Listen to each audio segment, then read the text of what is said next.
अस्सलाम वालेकुम dear students. आज हम लोग पढ़ने वाले हैं चैप्टर 12 कोऑर्डिनेशन एंड कंट्रोल का लेक्चर 6 पेरिफेरल नर्वस सिस्टम।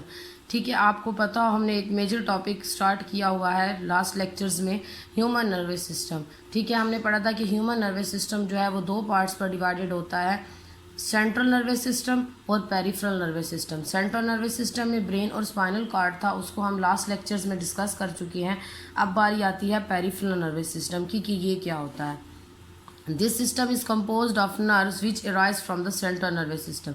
ठीक है, पेरिफेरल नर्वस सिस्टम किससे बना होता है? उन नर्व से जो कि सेंट्रल नर्वस सिस्टम यानी कि ब्रेन और स्पाइनल कॉर्ड से जो नर्व्स अराइज होती हैं वो मिलकर पेरिफेरल नर्वस सिस्टम बनाती हैं।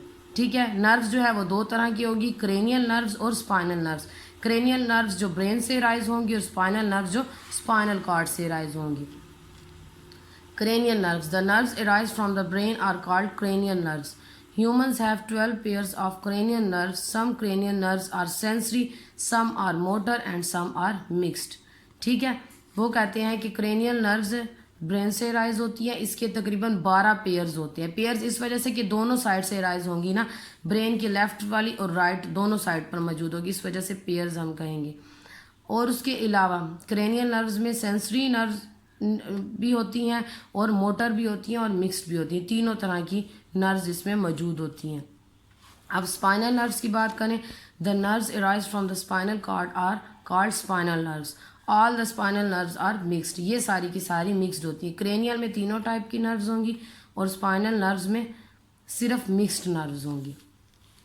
ठीक है, अच्छा अब आ जाते हैं हम इसके pathway of cranial and spinal nerves. अब इनका रास्ता क्या है, मतलब ये किस तरह से जो है ना पूरी बॉडी के अंदर आप फैले होती हैं और किस तरह से मैसेज को ले आना और वापस ले जाना, ये सारा किस तरह से करती हैं।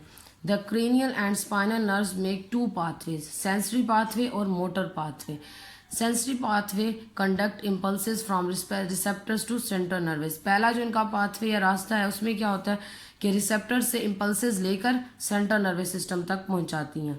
और दूसरा मोटर पाथवे है, conduct impulses from central nervous system to effector. यहाँ से ये सेंट्रल नर्वस सिस्टम से इफेक्टर तक इम्पल्सेस को लेकर जाती हैं।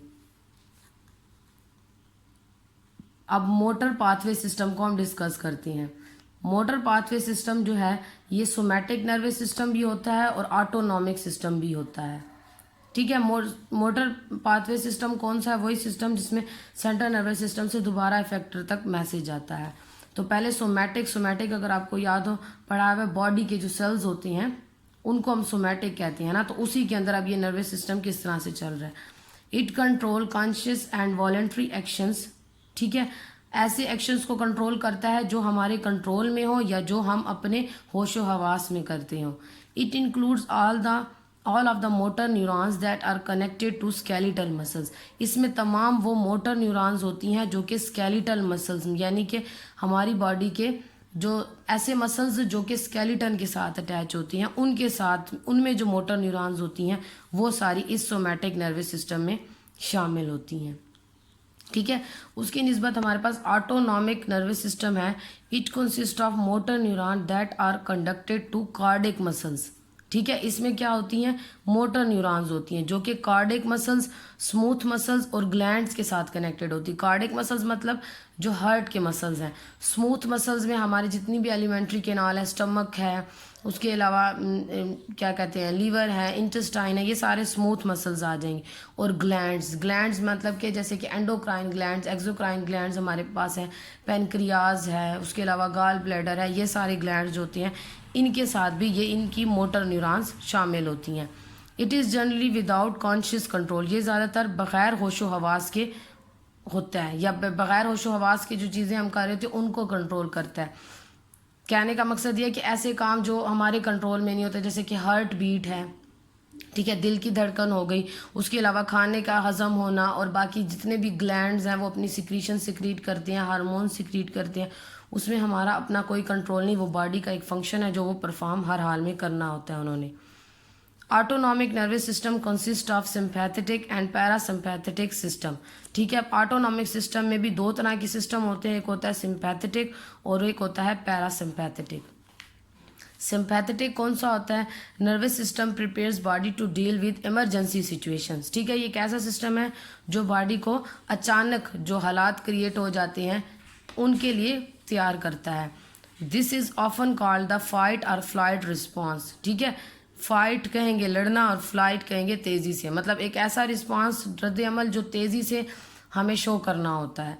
This system dilates pupils, speed up heart beat, increases breathing rate and inhibits digestion. ठीक है, ये प्यूपल को क्या कर देता है? फैला देता है, हार्ट बीट की स्पीड को ज़्यादा कर देता है, ब्रीथिंग रेट भी बढ़ जाता है और डाइजेशन मतलब कि जो डाइजेशन का प्रोसेस है उसको थोड़ी देर के लिए रोक दिया जाता है। मतलब ये तब सिचुएशंस आती हैं जब किसी भी किस्म की इमरजेंसी हो या अचानक से हमारे साथ कुछ ऐसा हो जाए तो उसके अंदर हमारी बॉडी इस तरह के रिस्पांस शो करती है और वो सिंपैथेटिक नर्वस सिस्टम की वजह से होता है। Next one is parasympathetic nervous system normalize the overall activity of the body. Body की जितनी भी एक्टिविटीज़ होती हैं उनको नॉर्मल करना ये इसका काम होता है। It is called the rest and digest response. ठीक है, आराम और हजम वाला रद्द अमल। It causes pupils to contract. इसकी वजह से जो प्यूपल्स है, प्यूपल्स आँख के अंदर छोटा सा ब्लैक डॉट होता है, ठीक है, उसको हम प्यूपल कहते हैं, जिससे रोशनी एंटर होती है आँख में, उसको ये कॉन्ट्रैक्ट कर देता है। ठीक है, सिंपैथेटिक में उसको ये क्या कर देता था? डायलेट्स, फैला लेता था, और यहाँ पर उसको कॉन्ट्रैक्ट कर देगा। It promotes digestion. इसकी वजह से डाइजेशन स्टार्ट हो जाती है, खाना वगैरह हजम होता है। And it brings the rate of heart beat to normal. और ये हार्ट बीट को, ब्रीथिंग रेट को क्या ले आती है? नॉर्मल कंडीशन में ले आती है। मतलब सिंपैथेटिक नर्वस सिस्टम में अगर इमरजेंसी की सिचुएशन में अगर हमारी बॉडी में जो है वो दिल की धड़कन बढ़ गई है, उसके अलावा ब्रीथिंग रेट बढ़ गया है, आंखें जो है वो फैल गई हैं, तो ये सारी कंडीशन अगर सिंपैथेटिक में हुई है तो पैरासिम्पैथेटिक नर्वस सिस्टम उसको दोबारा से नॉर्मल कर देगा। सिंपैथेटिक में वो सारी कंडीशन उस इमरजेंसी सिचुएशन को डील करने के लिए, जैसे कि फॉर एग्जांपल हम अचानक से किसी चीज़ से डर जाते हैं तो बिल्कुल इसी तरह से होता है कि हमारी आंखें फैल जाती है, दिल की धड़कन बढ़ जाती है, तो उसी चीज़ को नॉर्मल करने के लिए फिर पैरासिम्पैथेटिक नर्वस सिस्टम जो है वो अपना काम करता है। जी, ये देखिए आपकी बुक पे इसी पेरिफेरल नर्वस सिस्टम से रिलेटेड एक फ्लो चार्ट दिया हुआ है। देखें, central nervous system, peripheral nervous system. Central nervous system में ब्रेन और स्पाइनल कॉर्ड आ जाएगा, ठीक है, और इसी ब्रेन और स्पाइनल कॉर्ड से फिर पेरिफेरल नर्वस सिस्टम स्टार्ट होता है, यानी कि ब्रेन से क्रेनियल नर्व्स और स्पाइनल कॉर्ड से स्पाइनल नर्व्स। ठीक है, क्रेनियल नर्व्स जो होंगी वो सेंसरी भी होंगी और क्या कहते हैं क्रेनियल नर्व्स जो होंगी वो मोटर पाथवे चला रही होती हैं, और जो स्पाइनल नर्व्स होती हैं वो सेंसरी पाथवे चला रही है। मतलब कहने का मकसद ये है कि ये मिक्स्ड होती हैं, स्पाइनल में सेंसरी भी होती है और मोटर पाथवे भी होता है। उसके अलावा सेंसरी पाथवे जो होता है इसका काम सिर्फ ये है कि रिसेप्टर से सेंट्रल नर्वस सिस्टम तक मैसेज को ले आना। इसकी बनिस्बत जो स्पाइनल नर्व्स में मोटर पाथवे होता है ये दो पार्ट्स में डिवाइडेड होता है, सोमैटिक नर्वस सिस्टम और autonomic nervous system. Somatic nervous system में ये स्केलेटल मसल तक मैसेजेस ले जाना और ले आना काम होता है, और ऑटोनॉमिक में कार्डिक मसल, स्मूथ मसल और ग्लैंड। ऑटोनॉमिक फिर दो में डिवाइडेड है, सिंपैथेटिक नर्वस सिस्टम और parasympathetic nervous system. Sympathetic system क्या करता है? इमरजेंसी सिचुएशन को डील करता है, और पैरासिम्पैथेटिक जो है जो इमरजेंसी सिंपैथेटिक में राइज हुई थी उसी को दोबारा से नॉर्मल कंडीशन में ले आता है। तो ये था हमारा आज का टॉपिक जिसके अंदर हमने पेरिफेरल नर्वस सिस्टम के बारे में पढ़ा है कि ये किससे कंपोज्ड होता है? नर्व से बना होता है जो कि सेंट्रल नर्वस सिस्टम से राइज होती हैं। ठीक है, आई होप आपको समझ आ गई होगी। Okay, thank you.